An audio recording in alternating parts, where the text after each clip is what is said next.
Union soviétique, 1944. L'armée rouge achève la libération de son territoire occupé par les nazis.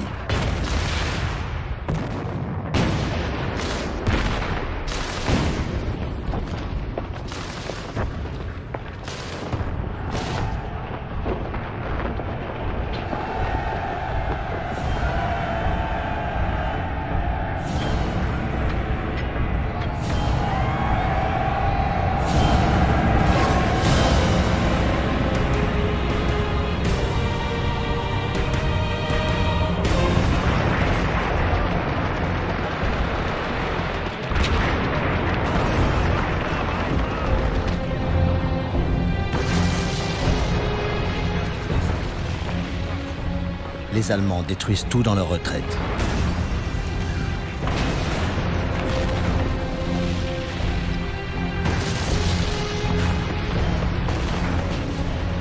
Été 1944.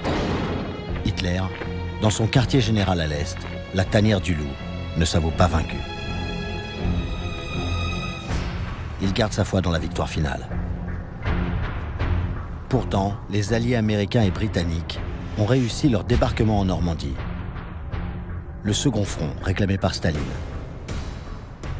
Les soviétiques se préparent à envahir l'Allemagne. Leningrad est sauvé. Après un siège de 900 jours et près de 2 millions de morts civils et militaires.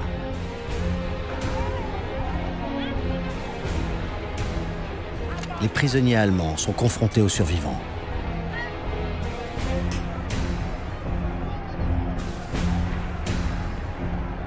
Mais les réactions ne sont pas partout les mêmes.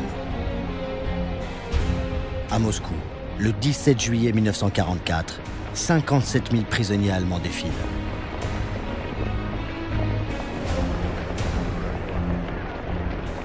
Dans la foule des spectateurs moscovites, le jeune Romanchenko dit « Nous avons vu les Allemands de près.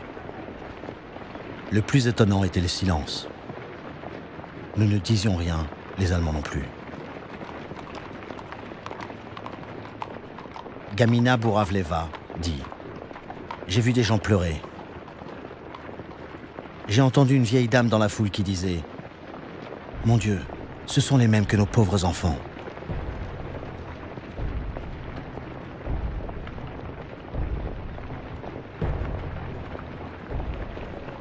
En faisant aussi défiler 1000 officiers et 20 généraux allemands, Staline veut montrer sa puissance à ses alliés et à son peuple.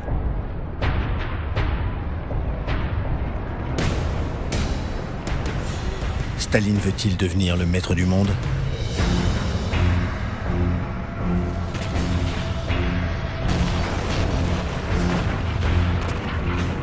Juillet 1944.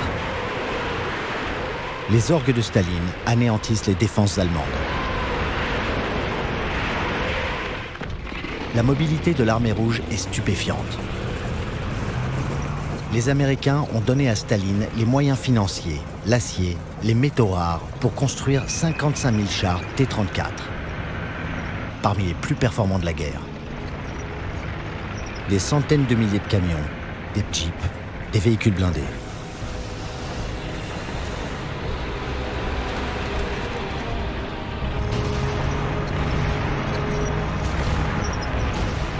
Les Soviétiques avancent en Pologne jusqu'à Varsovie, mais reçoivent l'ordre de Staline de s'arrêter.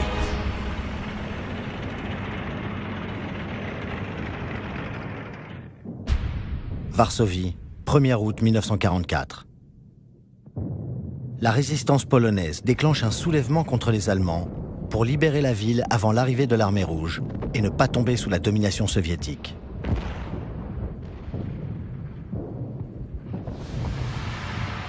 En 1939, Staline s'était déjà partagé la Pologne avec son allié d'alors, Hitler. À Katyn, Staline avait fait exécuter 20 000 officiers polonais prisonniers pour se débarrasser des élites qui lui étaient hostiles.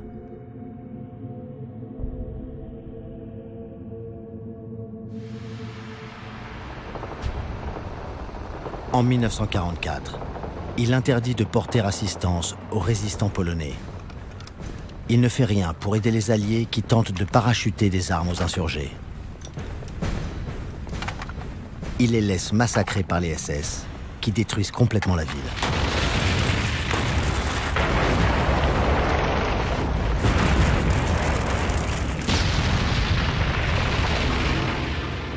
Le maréchal Zhukov écrit dans ses mémoires « Staline m'a dit, nous ne pouvions pas permettre une Pologne bourgeoise à nos frontières. L'armée rouge prend Varsovie, ou ce qu'il en reste, puis occupe toute la Pologne. »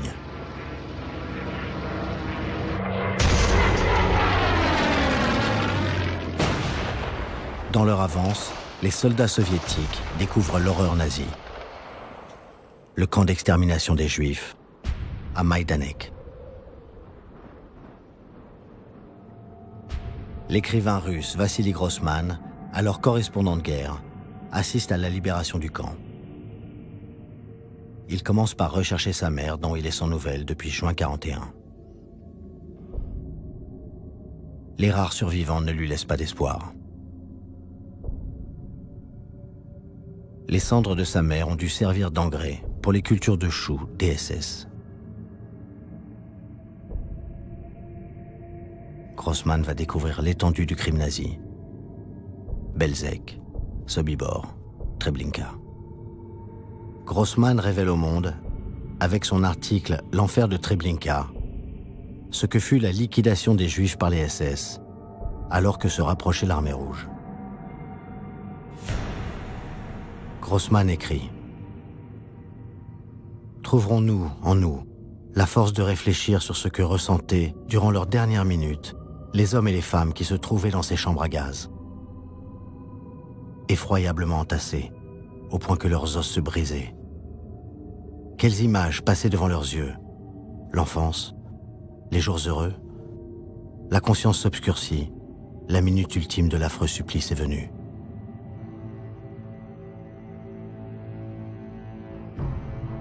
L'historien Anthony Bivor écrit « Grossman comprit très vite que les autorités soviétiques n'appréciaient pas ces rapports sur ce qui sera appelé l'Holocauste. La ligne stalinienne refusait de créer des catégories dans la souffrance. Les victimes du nazisme sur le sol soviétique recevaient la qualification de citoyens de l'Union soviétique. Le mot juif n'apparaissait jamais dans les rapports officiels sur les atrocités, même sur les cadavres portant l'étoile jaune.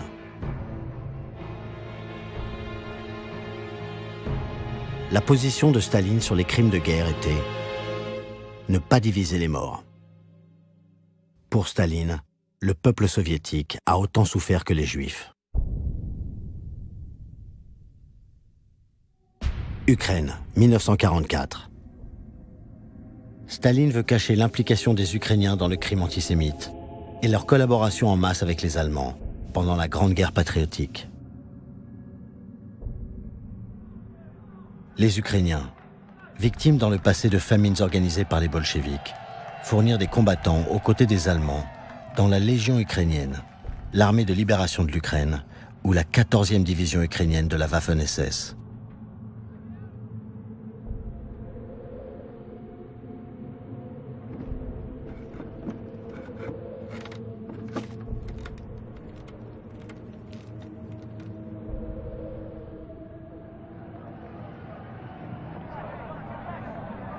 L'épuration est dirigée par un Ukrainien, Nikita Khrouchtchev, qui n'hésitera jamais dans la terreur de masse et dans le dévouement à Staline.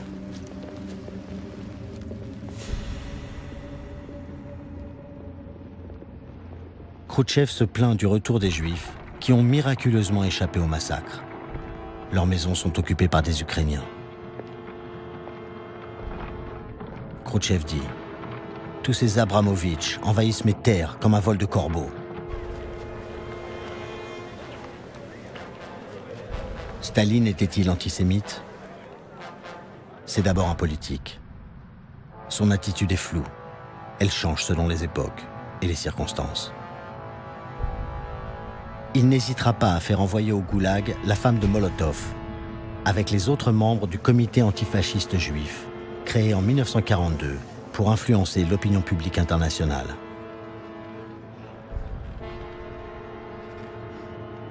Il s'acharnera sur les médecins juifs, trop en relation avec l'étranger. Mais il gardera toujours auprès de lui Lazar Kaganovitch, surnommé le dernier juif de Staline. L'antisémitisme de Staline était un mélange de vieux préjugés, de méfiance nationaliste vis-à-vis d'un peuple réputé apatride, de soupçons envers ses ennemis, souvent juifs. À Yalta, Staline dira à Roosevelt « Les Juifs sont des profiteurs et des parasites ». 15 ans plus tôt,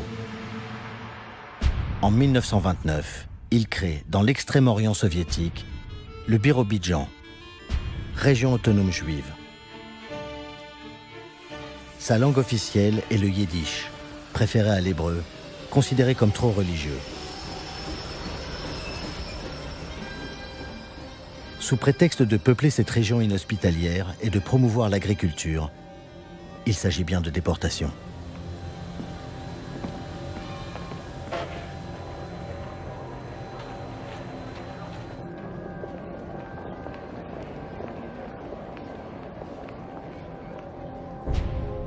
1930, Staline règne. Mais il arrive tout juste à contrôler le pays. Il se sent entouré d'ennemis qu'il traque avec sa police politique. Rien ne doit freiner l'utopie. Transformer la Russie en un immense champ peuplé de paysans, devenus des ouvriers de la terre. Fini les isbas et les fermes ancestrales. Ils vivront en communauté, dans les kolkhozes. Ils produiront les millions de tonnes de blé vendus par l'État pour acheter les machines qui fabriqueront les tracteurs, les chars, les avions. Ainsi, l'Union soviétique rattrapera en 5 ans un retard de 100 ans, dit Staline. C'est son premier plan quinquennal. Mais Staline se heurte immédiatement aux paysans. Ils refusent de perdre leurs terres.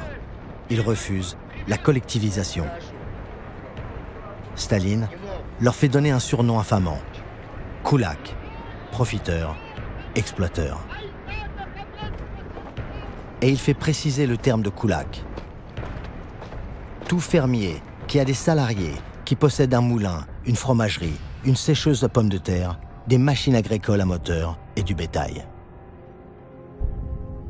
Une définition si vague qu'elle ouvre la voie aux dénonciations, aux règlements de compte, au viol. La police se déchaîne contre ceux qui tentent de cacher leurs réserves de grains.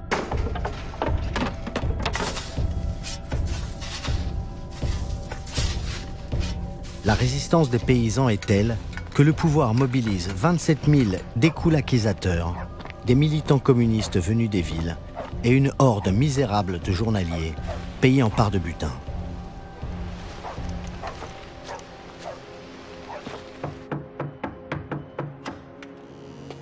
La police de Staline envoie un rapport. On ôte aux paysans leurs vêtements d'hiver et leurs sous-vêtements chauds. On s'empare des chaussures. On confisque jusqu'aux petits oreillers placés sous la tête des enfants et toutes les icônes religieuses pour les brûler.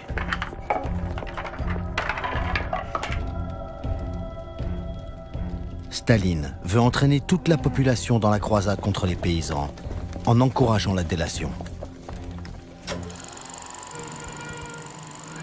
La propagande diffusée dans les salles de cinéma montre une jeune tatare de Crimée, Olga Balikina, célèbre pour avoir accusé son père de voler du blé dans son kolkhoze.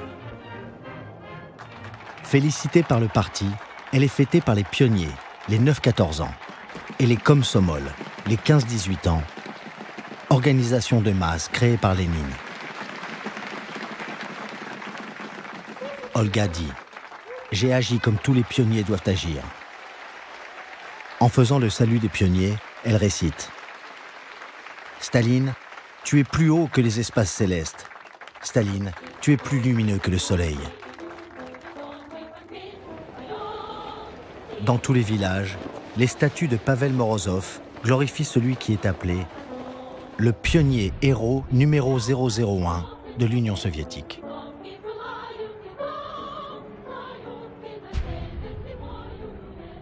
Selon la légende, forgée par la police, il aurait dénoncé son père, hostile à la collectivisation, et son oncle l'aurait assassiné à 14 ans.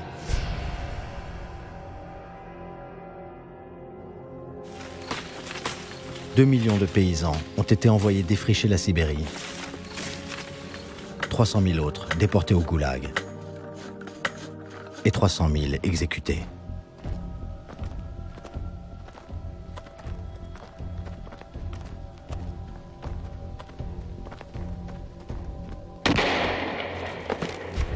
Kalinin, censé représenter les paysans auprès de Staline, n'ose pas lui dire qu'il reçoit des milliers de suppliques. Comme celle-ci. Les Blancs nous dépouillaient, mais au moins, ils nous laissaient vivre. La guerre civile avait entraîné les famines de 1918 et 1921.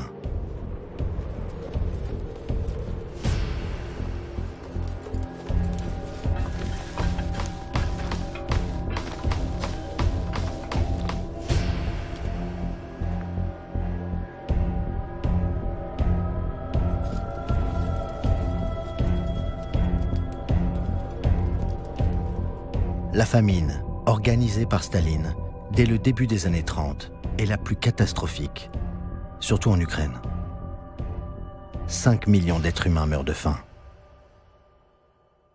La doctoresse Margarita Pogrebitskaya témoigne. En ukrainien, on a appelé la famine Holodomor, extermination par la faim. On leur avait tout pris. Tout confisqué jusqu'à la dernière miette. Une mère a tué un de ses enfants à coups de hache pour le faire cuire et le donner à manger aux autres. Et personne ne posait de questions.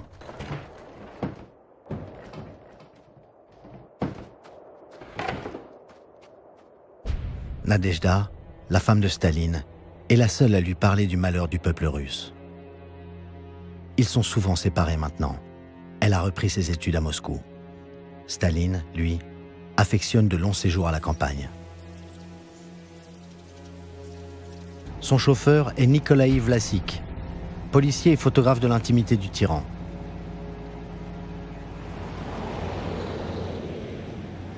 Alors que les membres du Politburo affectionnent comme Lénine les Rolls, Staline préfère une voiture américaine de luxe, la Packard. Il se fera construire une vingtaine de datchas, des villas somptueuses réparties dans toute la Russie selon les saisons. Il y est heureux. Il chante sans arrêt des airs d'opéra.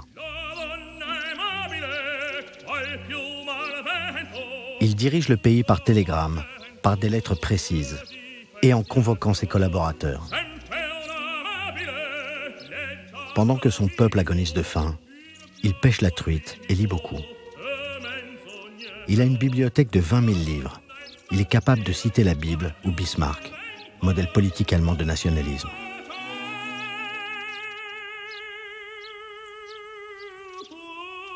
Il trompe sa femme avec sa coiffeuse, qui le rase tous les matins.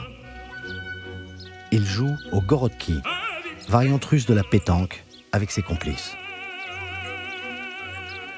Son passe-temps favori, c'est de planter des arbres, des citronniers, des orangers.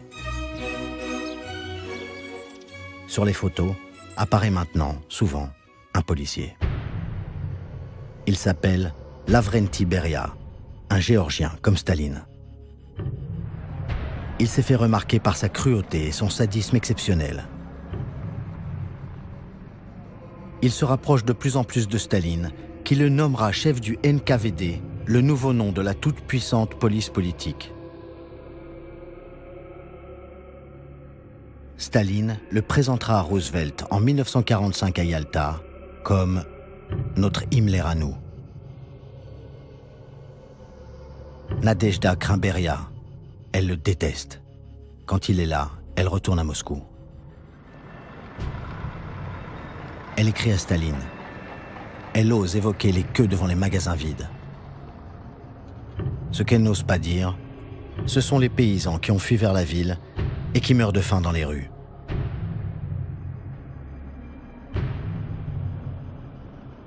Nadejda, femme généreuse et pleine d'idéal, ne reconnaît plus celui qu'elle a appelé le révolutionnaire indomptable, l'homme nouveau.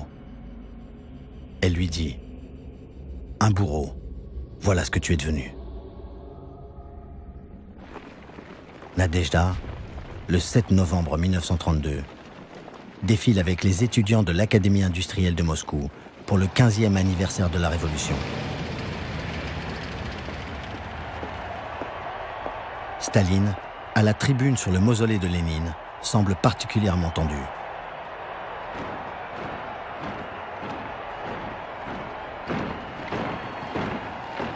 Juste après l'armée, la police est à l'honneur.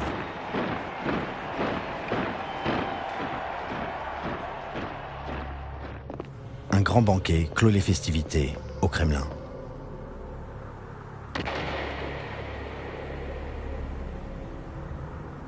Nadejda est découverte dans la chambre conjugale, morte d'une balle dans le cœur, un pistolet à la main. Elle avait 31 ans. La police conclut aussitôt au suicide. Le bruit se répand que Staline l'a tuée après une violente dispute. Elle a droit à des obsèques solennelles. Staline n'est pas là.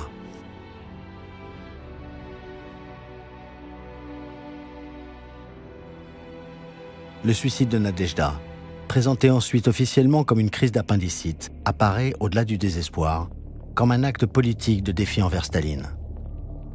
D'autres morts vont s'accumuler. Les artistes, qui avaient cru que la révolution leur apporterait la liberté créatrice, se voient imposer par Staline la doctrine officielle du réalisme socialiste. Tous, peintres, musiciens, poètes, écrivains, que Staline appelle les ingénieurs de l'âme, doivent exalter le travail, la famille et la patrie, et surtout la gloire de Staline.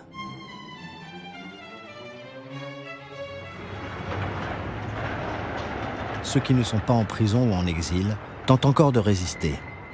Ossip Mandelstam, le plus grand poète russe de cette époque, est arrêté et meurt de faim et de froid au goulag. Il avait écrit « Le montagnard du Kremlin ». Ses doigts sont gras comme des vers. Des mots de plomb tombent de ses lèvres. Sa moustache de cafard nargue. Chaque mise à mort est une fête. Et vaste est son appétit.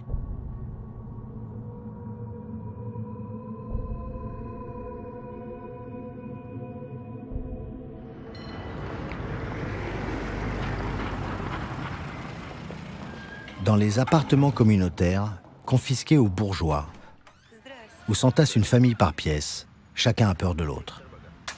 Le grand écrivain russe Mikhaïl Bulgakov a décrit ce temps avec son humour sinistre. Et voilà que commencèrent à se produire des faits inexplicables. Des gens disparaissaient de cet appartement sans laisser de traces. Une fois, un policier se présenta, fit appeler un locataire et lui dit de passer au commissariat juste pour 1 minute. Il ne revint jamais. Un second locataire disparut un lundi. Le matin, comme d'habitude, une voiture était passée le prendre pour l'amener à son bureau. Elle ne revint pas. Vassili Nikolaïev raconte son passage en prison. Il y avait surtout des gens simples. Un étudiant qui avait écopé de 10 ans de camp pour avoir raconté une histoire drôle. Un chauffeur routier, il était là parce qu'il ressemblait à Staline.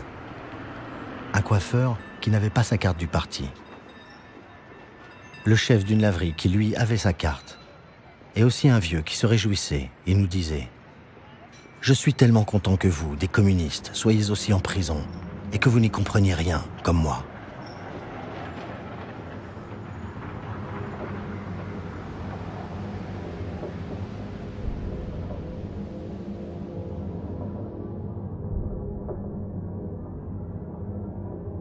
Dans toute l'Union soviétique, les wagons-prisons n'ont jamais transporté autant de déportés vers le goulag. Marina Isaïtchik dit « Il y avait un trou dans le plancher, et pour les gros besoins, un seau derrière un drap. » Le voyage a duré 7 jours. On dormait sur le sol. On nous a débarqués au fond de la taïga.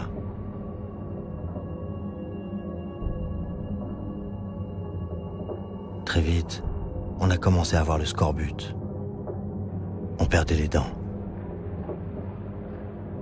On construisait. On faisait tout à la main. Attends. Supporte. Attends. Sois patiente.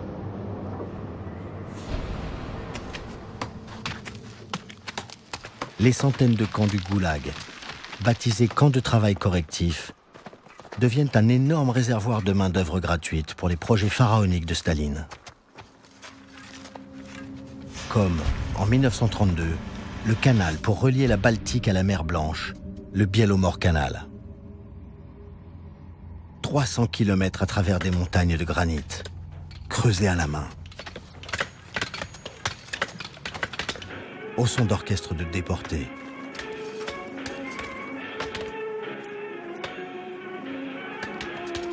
Sur le Bielomor Canal, les cadences de travail sont infernales. 30 000 déportés meurent d'épuisement.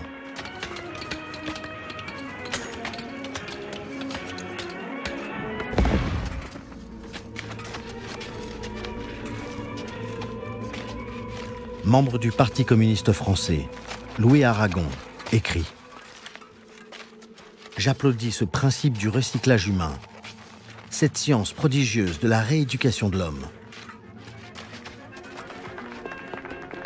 La propagande soviétique montre un exemple de rééducation. Les déportés travaillant sur le canal ont été rassemblés pour être filmés sous l'œil vigilant de la police du camp.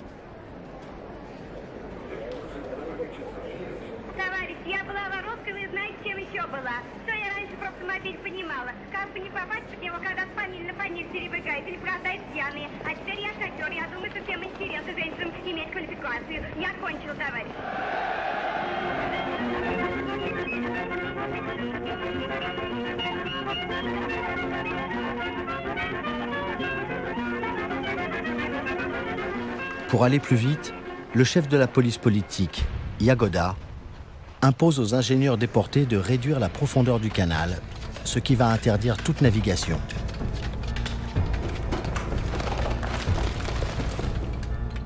Seuls pourront s'y risquer les rares bateaux de plaisance de l'URSS, comme celui de Staline, qui vient quelques heures manifester son mécontentement.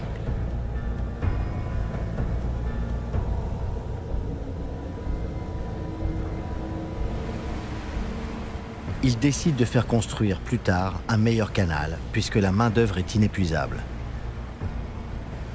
Il faut déjà achever d'autres projets grandioses, comme le barrage géant du Dnieprostoï, ou l'immense combinat métallurgique de Magnitogorsk.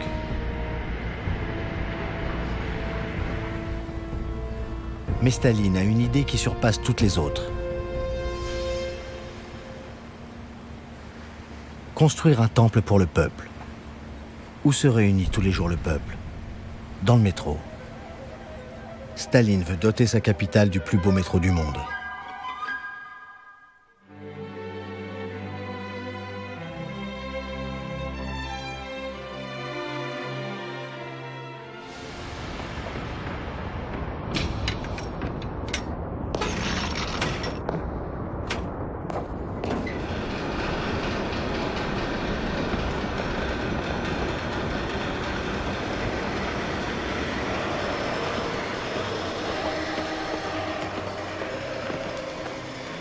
Le réalisme socialiste s'applique aussi aux cinéastes soviétiques. Le chef du chantier, c'est Lazar Kaganovitch. Il proclame « Le métro de Moscou fait partie de notre lutte pour une société plus humaine, pour les droits de l'homme, contre l'esclavagisme. Notre métro de Moscou est précieux, pas seulement parce qu'il est de marbre. Dans chaque morceau de ce marbre transparaît notre travail socialiste, notre sang, notre amour, notre lutte pour l'homme nouveau et pour la société socialiste. »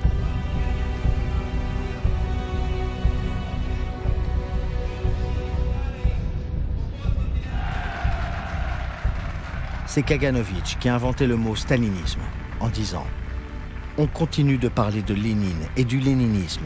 Mais Lénine nous a quittés il y a bien longtemps. Vive le stalinisme !» Selon l'historien Simon Sebag Montefiore, Staline est, pour Kaganovitch, le Robespierre de la Russie. la terreur et le goulag sont la principale activité du Politburo. Les soviétiques, gorgés de propagande, adhèrent au régime en vivant mal, mais avec de l'espoir. Igor Poglassov raconte. On avait nos rituels à nous, nos virées en kayak, nos nuits sous la tente, nos chansons autour des feux de camp. Comment ne pas croire à notre rêve révolutionnaire? Notre fils s'appellera Octobre et notre fille Stalina. «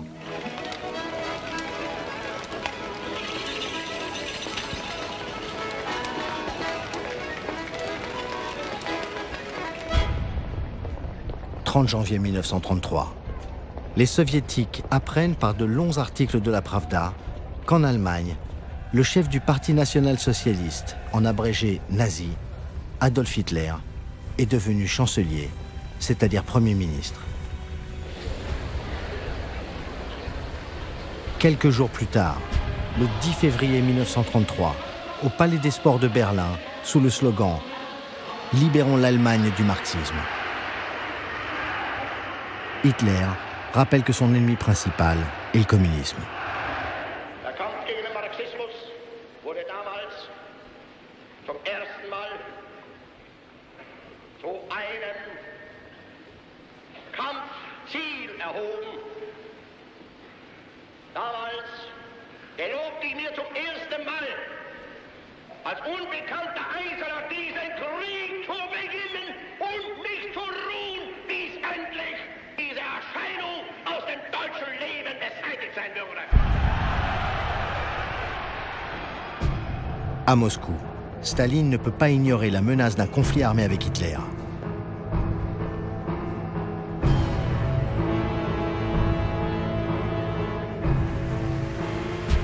« 26 janvier 1934, 17e congrès du Parti communiste de l'Union soviétique.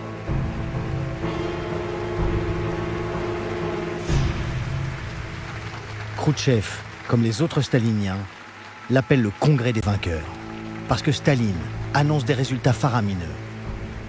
Le plan quinquennal est réalisé avec 1 an d'avance.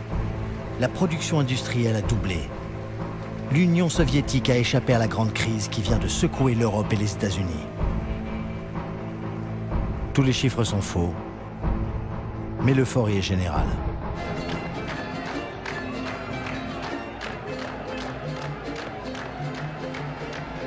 Pourtant, cette grand-messe communiste restera dans l'histoire sous ce nom, le Congrès des fusillés.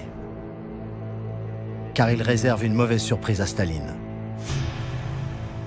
Celui qui est encore le plus proche de lui, Sergueï Kirov, lui révèle que certains délégués l'ont contacté en secret pour le remplacer.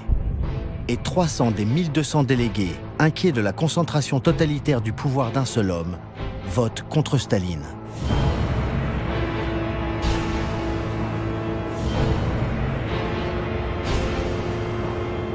Il fera exécuter ou envoyer au goulag 1108 communistes participant à ce congrès dans les années qui vont suivre.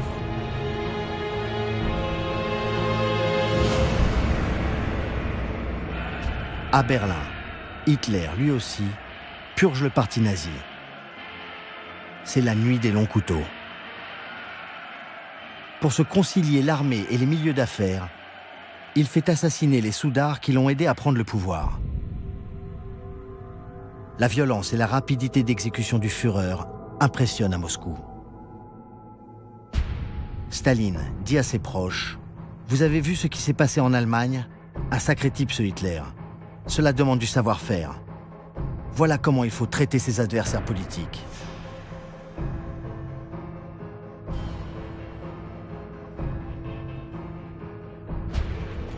7 novembre 1934. Pour l'anniversaire de la Révolution, Staline monte sur le mausolée de Lénine avec Kirov. Ce sont les dernières images de son complice, le chef bolchevique de Leningrad, son compagnon de chasse. Kirov est abattu le 1er décembre 1934 à Leningrad par, officiellement, un mari jaloux.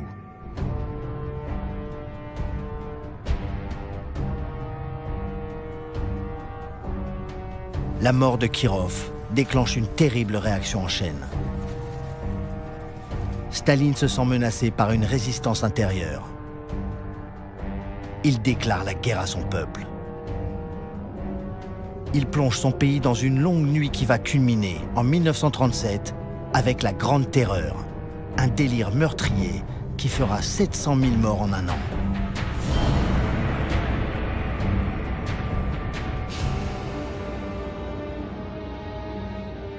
Staline, qui semble prier, profite de ce drame pour accuser ses ennemis d'un gigantesque complot, de tentatives d'assassinat contre lui et les autres membres du gouvernement.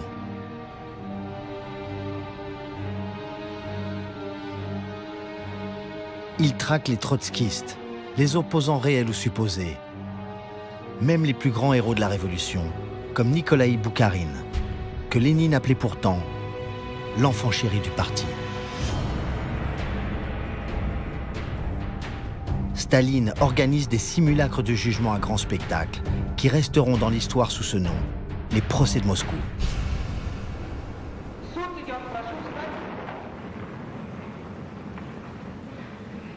Les accusés ne sont pas montrés. Ils sont en trop mauvais état, malgré les efforts des médecins de la prison de la Loubianka, où ils ont été torturés. Par contre, l'accusateur, Andrei Viginski, est abondamment filmé. Viginski sera après la guerre représentant permanent de l'Union soviétique au Conseil de sécurité de l'ONU. Ici, son réquisitoire est conforme à la méthode stalinienne.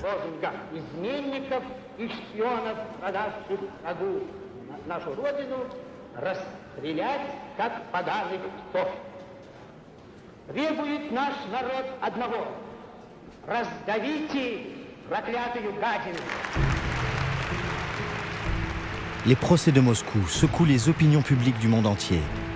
L'écrivain français André Breton, créateur du mouvement surréaliste, dit « Un malheur effroyable frappe le socialisme, bafoué par la macabre mise en scène du procès.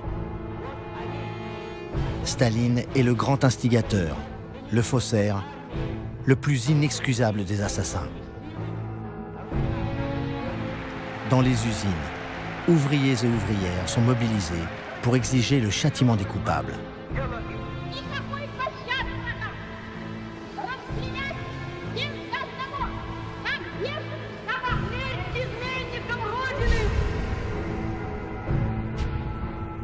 Le 11 mars 1938, les accusés sont tous condamnés à mort.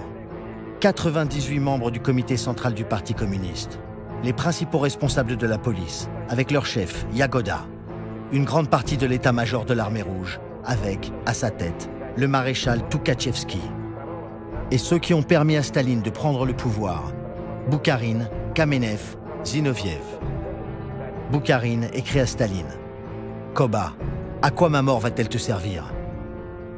Kamenev demande à Staline, qui l'avait sauvé 20 ans plus tôt, « Sais-tu ce qu'est la reconnaissance ?» Staline répond, « C'est une maladie de chien. » Les condamnés sont exécutés immédiatement.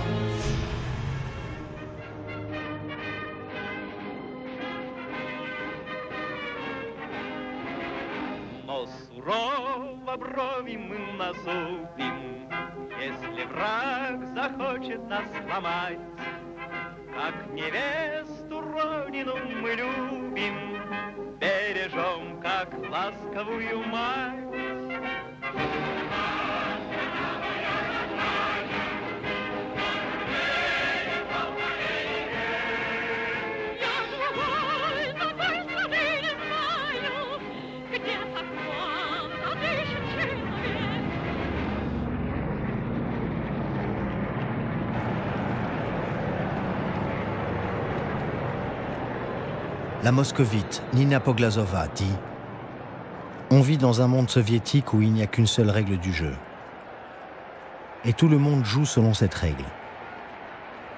Il est debout sur la tribune, il ment, tout le monde applaudit, mais tout le monde sait qu'il ment. Et lui, il sait qu'on le sait. Mais il débite ses mensonges et il est tout content qu'on l'applaudisse. »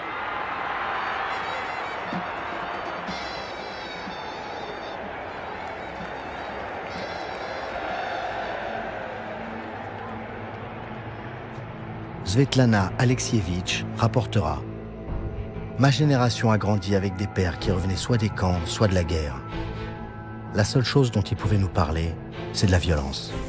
Ils ne disaient pas grand-chose. Ils buvaient. Cela finissait par les tuer. Ceux qui n'avaient pas été arrêtés avaient tout le temps peur de l'être. Et s'ils n'avaient pas été arrêtés, alors ils se posaient des questions. Pourquoi arrête-t-on tout le monde et pas moi ?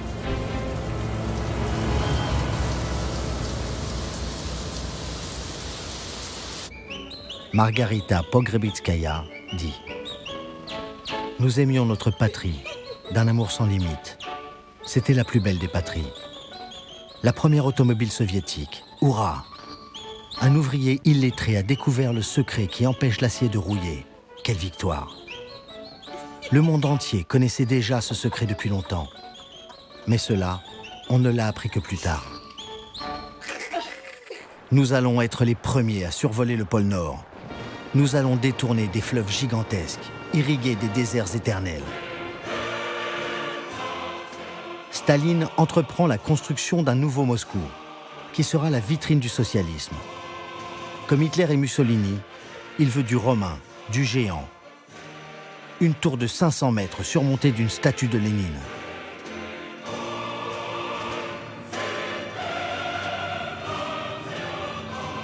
Il commence par détruire le centre historique et surtout religieux. Du passé, faisons table rase.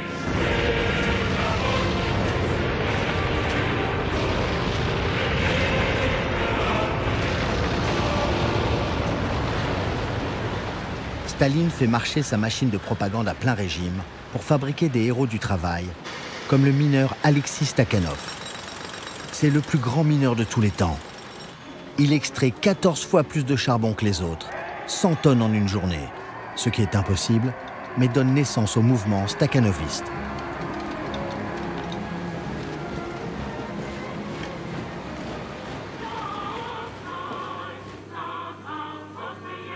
Comme la jeune Ukrainienne Maria Demchenko, elle est censée avoir ramassé 1 tonne de betteraves par jour.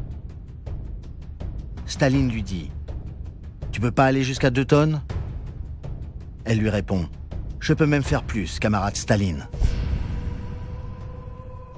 Ou la petite Tadjik, Mamlakat Nakangova, qui a récolté une montagne de coton tout en continuant à apprendre à lire.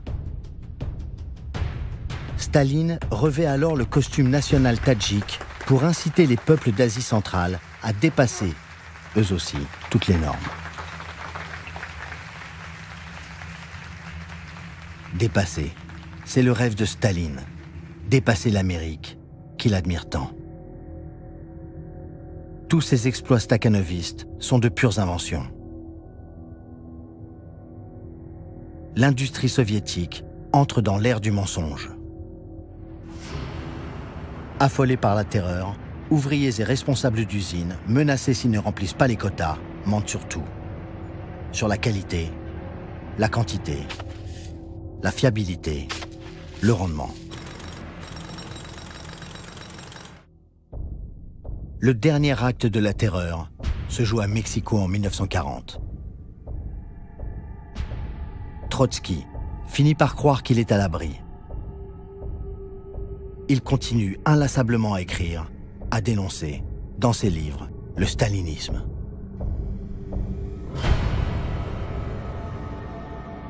Le 20 août 1940, Staline lui fait défoncer le crâne par l'un de ses agents secrets.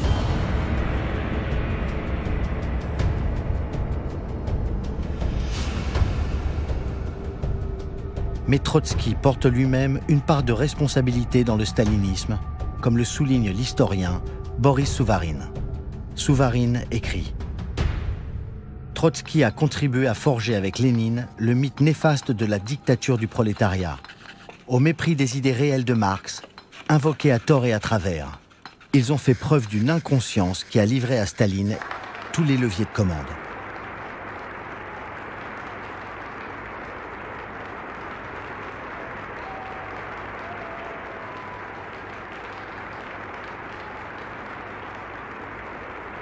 Staline est hanté par le spectre de la guerre. 1941. La menace se précise. La défaite soudaine de la France face aux blindés allemands lui fait mesurer le retard de ses propres forces armées. Il lui faut gagner du temps. Mais Hitler attaque le premier, le 22 juin 1941. 4 ans plus tard, 1945, l'armée rouge entre dans Berlin.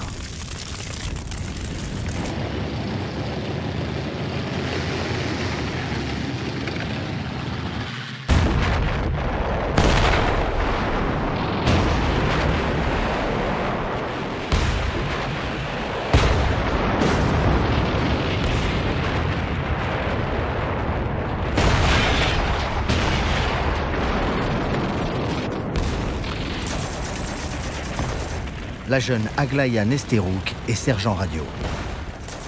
Elle raconte. Notre terre natale était libérée. On mourait désormais pour une terre étrangère. On nous expliquait qu'il fallait achever l'ennemi. Tout le monde comprenait bien. Mais c'est si triste de mourir. Mais nous allions enfin comprendre comment était leur terre, leur maison. La première chose qui nous a étonnés, c'est la qualité des routes. Puis la taille des fermes, les beaux rideaux, les nappes blanches, la vaisselle de luxe. Pourquoi ont-ils eu besoin de faire la guerre s'ils vivaient aussi bien? Chez nous, trop de gens vivaient dans des huttes de terre battue. Nous passions des jours sans rien manger ni boire de chaud. Nous dormions sur la paille. Alors que chez les Allemands, nous trouvions du café encore chaud et des draps blancs. Les Russes trouvent aussi des suicidés, par peur des représailles et des viols.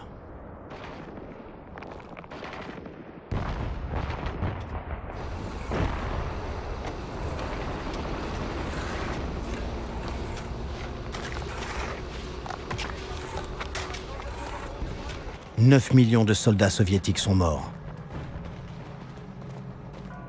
10 millions ont été blessés. 3 millions resteront invalides. Leurs parents, leurs enfants aussi ont disparu. 20 millions de civils ont été tués. Le peuple soviétique a donné un sens nouveau au mot sacrifice. Il s'est totalement mobilisé pour sauver le monde du nazisme.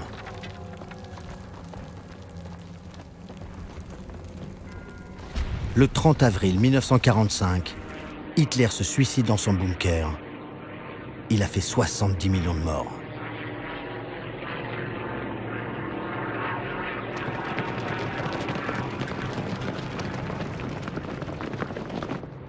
Le drapeau de Staline flotte sur le Reichstag, le Sénat en ruine, le symbole de l'Empire allemand.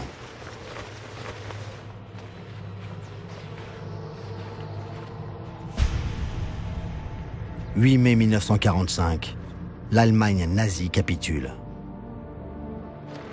C'est le peuple soviétique qui a gagné la guerre. Mais c'est Staline qui est, pour le monde entier, le vainqueur.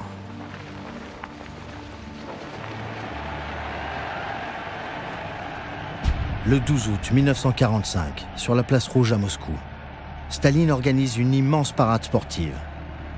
Plusieurs milliers d'athlètes sont venus de toute l'Union soviétique, surtout des femmes. Les hommes sont morts.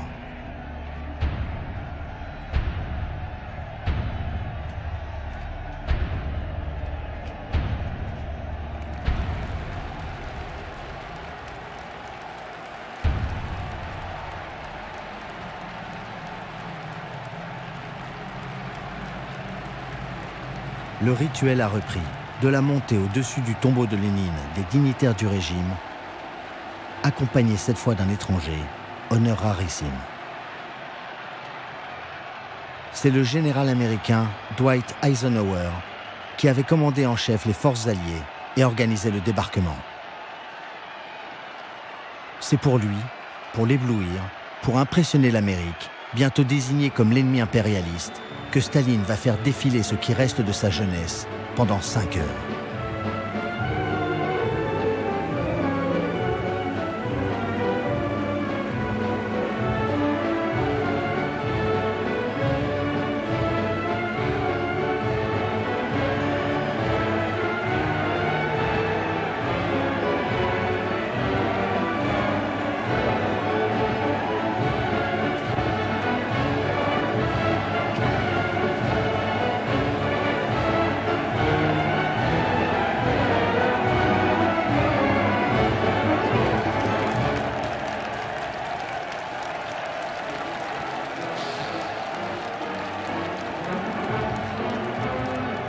Personne peut-être n'a mieux défini Staline que le général de Gaulle, qui l'avait rencontré à Moscou en 1944. Dans ses mémoires de guerre, de Gaulle écrit « Staline était possédé de la volonté de puissance. Rompu par une vie de complot, à masquer ses traits et son âme, à se passer d'illusions, de pitié, de sincérité, à voir en chaque homme un obstacle ou un danger. Tout chez lui était manœuvre, méfiance et obstination. La révolution, le parti, l'État, la guerre lui avaient offert les occasions et les moyens de dominer. »